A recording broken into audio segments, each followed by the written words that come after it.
এই পৃথিবীতে চারজন বাদশা ছিলেন, দুইজন মুমিন, দুইজন কাফের, যারা গোটা বিশ্বের বাদশা। কাফিরের একজনের নাম নামরুদ, আরেকজনের নাম বখতানাসর। আর মুমিন একজন হচ্ছে সাইয়েদনা সুলাইমান আলাইহিস সালাম, আরেকজন হচ্ছে যুলকারনাইন। তো সাইয়েদনা সুলাইমান আলাইহিস সালাম আল্লাহকে বলল, আল্লাহ আমি গোটা বিশ্বের বাদশা, আমি গোটা পৃথিবীর সব মানুষগুলোকে একবার লাঞ্চ খাওয়াতে চাই। লাঞ্চ মানে কি? দুপুরের খাবার। আল্লাহ বললেন, no, it's not your job Sulaiman. Sulaiman, এটা তোমার জব না, it's my duty, it's my job, it's my business. এটা আমার কাজ, আমার কাজ তুমি করতে যাও না। সাইয়েদনা সুলাইমান বললেন, আমি একটু চেষ্টা করতে চাই গোটা বিশ্বের সব প্রাণীকুলকে, মৎস্যকুলকে, জিনকুলকে, মানবকুলকে খাওয়াতে চাই।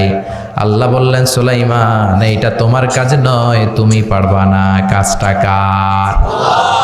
আমি রিজিক দেই। সাইয়েদনা সুলাইমান বললেন, লেট মি ট্রাই, আমাকে একটু চেষ্টা করার তৌফিক দেন, আমি একটু করি, দেখি না পারি কিনা। আল্লাহ রাজি হয় না, সুলাইমান নবীও ছাড়ে না, ভেজাল আছে না নাই?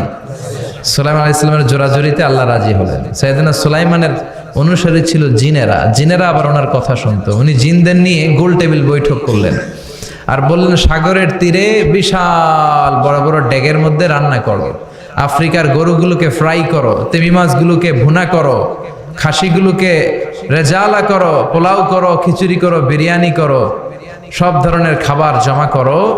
অমুক অমুক দিন দুপুর বেলায় আমি সাইয়েদনা সুলাইমান আলাইহিস সালাম গোটা বিশ্বের সবাইকে দুপুরের খাবার খাওয়াবো। জিনেরা বড় বড় পাতিলে রান্না করা শুরু করে দিল। রাতে রাতে সাগরের তীরে 40 কিলোমিটার এরিয়ার মধ্যে রান্নার স্তূপ। চলে আসলো সেই মাহেন্দ্র দিন, যেদিনে না লাগবে না, যেদিন খাওয়ানো হবে ওই দিন সবাই এসেছে। সাইয়েদনা সুলাইমান উদ্বোধনী ভাষণ দিবেন। উনি বলতে শুরু করলেন, জিনেরা লাইন ধরবে এদিকে, মাছেরা লাইন ধরবে এদিকে, পাখিগুলো লাইন ধরবে এদিকে, মানুষগুলো লাইন ধরবে এদিকে, সবাই লাইনে লাইনে এসে খাবার খেয়ে যাও। সাগরের ভেতর থেকে বিশাল এক তিমি মাছ এসে বলে, সুলাইমান আমি লাইন মানি না। কি মানি না? আমারে বেলাইনে খাবার দাও। সাইয়েদনা সুলাইমান বললেন, আমি নবী মানুষ, আমি বেলাইন করতে পারি না। তিমি মাছ বলে, আমার পেটে প্রচন্ড ক্ষুধা, এই ক্ষুধায় যদি আমি মরে যাই তাহলে কিয়ামতের দিন আল্লাহ তোমারে ছাড়বে না, কারণ আমি তোমার মেহমান হয়ে এসেছিলাম। ঝামেলা আছে না নাই?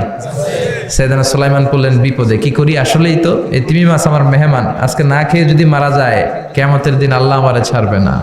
সাইয়েদনা সুলাইমান বললেন, ঠিক আছে, শুধু এই তিমি মাছের জন্য বেলাইন, বাকি সবাই লাইনে খাবে। কিছু লোক আছে দেখবেন সব জায়গায় বেলাইন করে, আছে না নাই? র্যাব আছে, পুলিশ আছে, এর ফাঁকে বেলাইন করে ফেলায়, আছে না নাই? তো সাইয়েদনা সুলাইমান জিনদের আদেশ করে দিল, যাও আফ্রিকার একটা গরু, রোস্ট করা একটা গরু তিমি মাছের পেটের ভিতরে ঢুকায় দাও। তিমি মাছ বলল, সুলাইমান আমি হা করে রাখবো আমার মুখটা, যতক্ষণ না আমার পেট না ভরে তুমি খাবার দিতে থাকবা, পেট ভরে গেলেই মুখ বন্ধ করে ফেলবো। সাইয়েদনা সুলাইমানের কথা অনুযায়ী জিনের বাদশা একটা আস্ত গরু ফ্রাই করা তিমি মাছের পেটের ভিতরে ঢুকায় দিছে, কিন্তু তিমি মাছ হা করে আছে। সাইয়েদনা সুলাইমান বললেন, কয়েকটা খাসি মেরে দাও। একটা খাসি দিয়ে দিল, তারপরও হা করে আছে। বড় বড় ডেক থেকে পোলাও দাও, খিচুড়ি দাও, বিরিয়ানি দাও, আরো কয়েকটা গরু দাও, হা করে আছে। আরো কয়েকশো গরু দাও, হা করে আছে। আরো কয়েক হাজার গরু দাও, হা করে আছে। সুবহানাল্লাহ কইবেন না? দিতে দিতে 1 কিলোমিটারের খাবার নাই, 2 কিলোমিটারের খাবার শেষ, 10 কিলোমিটারের খাবার শেষ, 20 কিলোমিটার শেষ, 30 কিলোমিটার শেষ, 40 কিলোমিটারের খাবার শেষ। এখনো তিমি মাছের মুখটা হা করা আছে না নাই? সাইয়েদনা সুলাইমান সেজদায় পড়ে গেলেন, ডেকে বললেন, আল্লাহ আমি বুঝি নাই, গোটা বিশ্বের সবাইকে তো দূরের কথা, একটা মাছরেও তো রিজিক দিতে পারলাম না। তিমি মাছ এখনো হা করা, ডেকে বলে, সুলাইমান প্রতিদিন রব্বুল আলামিন 3টা লোকমা খাবার আমারে খাওয়ায়, তুমি 40 কিলোমিটারের খাবার পেটে দিয়েছো, কিন্তু আল্লাহর 3টা লোকমার একটা লোকমার সমানও হয়